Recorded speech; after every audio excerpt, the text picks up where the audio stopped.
morning everybody, and another walk out to work again this morning here in Dublin.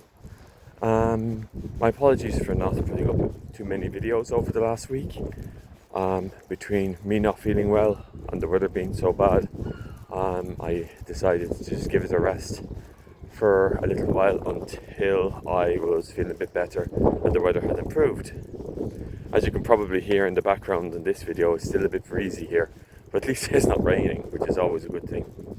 Anyway, today I thought I would talk about the situation between Ireland and Israel. This has become a relevant topic because the Israelis have come in for an awful lot of grief recently with regard to the Iranian war. A lot of people are blaming Israel for the fact that this war has taken place in the first place, and that they manipulated the Trump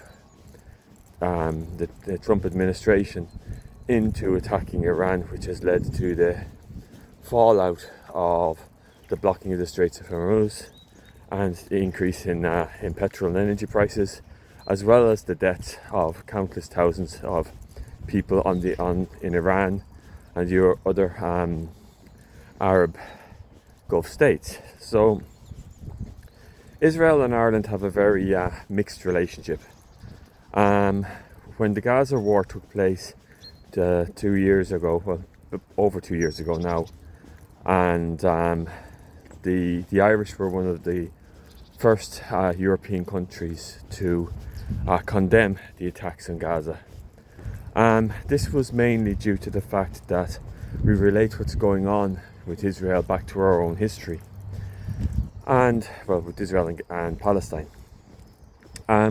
It's not so much that we have a bee in our bonnet with regards to the Israelis, and it's more so that we can see a repeat of our history in what they are doing with regards to Palestine.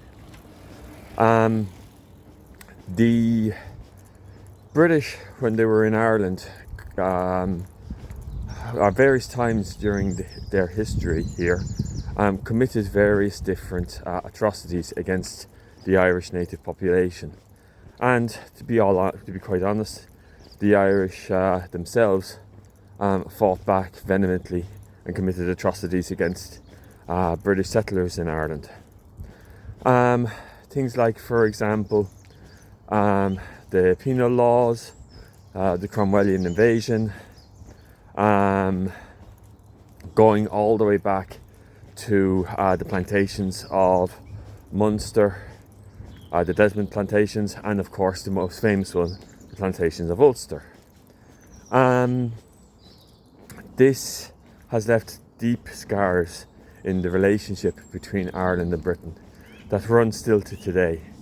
People still bring up these atrocities, particularly the Ulster plantation, which took place about 500 years ago, to justify various different acts of aggression between the Irish and British politicians, and the underlying hatred that some people unfortunately still feel.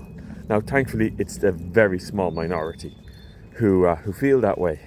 The vast majority of Irish people that I have ever met anyway have put the past aside, and while we don't forget about it and we try to learn from it, we don't let it override our logic that today we have a much better relationship with Britain.